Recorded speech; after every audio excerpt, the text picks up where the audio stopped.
नमस्कार, मैं हूं आपके साथ दिव्या तिवारी। खबरों की शुरुआत करेंगे बड़ी खबर के साथ। दमोह में विधानसभा उपचुनाव की मतगणना जारी है और 12 राउंड की काउंटिंग पूरी हो चुकी है। कांग्रेस की बढ़त लेकिन अभी भी बरकरार है। 12,877 वोटों से आगे चल रहे हैं कांग्रेस के अजय टंडन और शुरुआत से बढ़त बनाए हुए हैं कांग्रेस के अजय टंडन। पॉलिटेक्निक कॉलेज में फिलहाल वोटों की गिनती जारी है। तो 12 राउंड पूरे हो चुके हैं और शुरुआत से ही कांग्रेस के जो प्रत्याशी हैं अजय टंडन वो आगे चल रहे हैं, बढ़त बनाए हुए हैं। और अभी बताया जा रहा है कि 14 राउंड्स होने बाकी हैं क्योंकि कुल 26 राउंड के तहत ये पूरा नतीजा साफ होगा। लेकिन उससे पहले अलग अलग दावे जो किए जा रहे थे, ऐसे में बीजेपी के लिए कह सकते हैं ये अच्छी खबर नहीं है, क्योंकि दूसरी तरफ कांग्रेस जिसने जी तोड़ मेहनत भी की थी और अलग अलग तरीके से प्रचार किया गया था, रोड शो भी किया गया था। हालांकि बीजेपी की जो प्रत्याशी हैं वो भी जीत का दावा कर रहे थे और पाला बदलकर पार्टी छोड़कर वो आए थे बीजेपी में। इससे पहले वो खुद ही विधायक थे इस सीट से, लेकिन जब उन्होंने बीजेपी ज्वाइन की तो उसके बाद बीजेपी की तरफ से उन्हें अपना कैंडिडेट अनाउंस किया गया। हालांकि नाराजगी की खबरें भी सामने आई थी। और इस वक्त सीधे रुख करेंगे दमोह का, जहां से हमारे साथ हमारे सहयोगी महेंद्र दुबे इस वक्त जुड़ गए हैं। महेंद्र, 12 राउंड की काउंटिंग पूरी हो चुकी है और अभी भी कांग्रेस का सिक्का बरकरार है।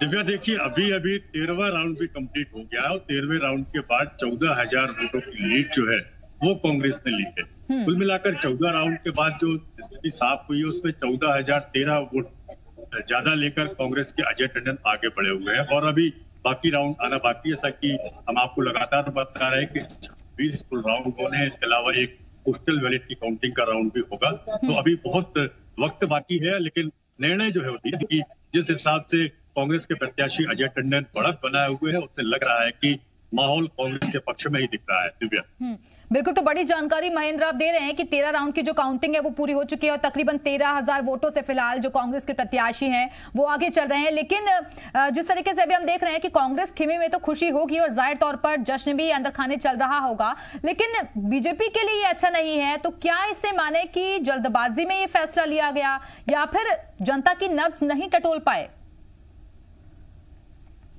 दिव्या, देखिए एक तरफ सरकार, सत्ता, संगठन, तमाम लोग यहाँ पर लगे रहे, दूसरी तरफ कांग्रेस की ओर से केवल पूर्व मुख्यमंत्री कमलनाथ और पूर्व मुख्यमंत्री विजय सिंह ने यहाँ पर मोर्चा संभाला था। सीमित संसाधनों के बीच में कांग्रेस ने इलेक्शन यहाँ पर फाइट किया, जबकि भाजपा की तरफ से सारे कद्दावर नेता जो है यहाँ कैंप किए हुए थे। मध्य प्रदेश के तमाम भाजपा विधायकों को यहाँ पर ड्यूटी लगाई गई थी जो कि यहाँ पर काम कर रहे थे। इसके अलावा संगठन के बड़े बड़े पदाधिकारी और राष्ट्रीय स्तर के नेता के साथ साथ केंद्रीय मंत्री प्रहलाद पटेल भी यहाँ पर लगातार वोट मांग रहे थे। उनका उड़न खटोला लगातार जिले भर में, विधानसभा क्षेत्र में घूम रहा था। ऐसी परिस्थितियों में कहीं न कहीं अंदर खाने जो लोगों के भीतर आक्रोश था वो उधर का सामने आया। पार्टी के कार्यकर्ताओं का भी आक्रोश उभर कर सामने आया और नतीजा है कि पहले राउंड से लेकर अभी तक लगातार कांग्रेस बढ़ रही। बिल्कुल महेंद्र, और लगातार तस्वीरें हम देख रहे हैं कि वहां पर जो काउंटिंग की प्रक्रिया है वो चल रही है। लेकिन शुरुआत से ही क्योंकि विरोध हुआ था राहुल लोधी का, और ऐसे में जैसे आपने जानकारी भी दी कि मुख्यमंत्री से लेकर प्रदेश अध्यक्ष यहां आ गए थे, मंत्री आ गए थे, विधायक आ गए थे और हर किसी ने प्रचार किया था। लेकिन क्या इसे माने कि कोविड के दौरान ये जो चुनाव प्रचार किया गया शायद वही लोगों को पसंद नहीं आया, क्योंकि बार बार ये सवाल उठाए जा रहे थे कि स्थितियां बहुत गंभीर है और ऐसे वक्त में भी ये चुनाव हो रहा है। ये देखिए कोविड एक बहुत बड़ा कारण बन सकता है और रहा भी है, क्योंकि जैसा कि हम लगातार लोगों को बता रहे हैं कि पूरे सूबे में, पूरे मध्य प्रदेश में कोरोना कर्फ्यू लगा दिया गया था, लेकिन दमोह को रखा गया था और उस चुनाव के दौरान भी बड़ी संख्या में संक्रमित सामने आ रहे थे और इसको लेकर भी लोगों में आक्रोश था।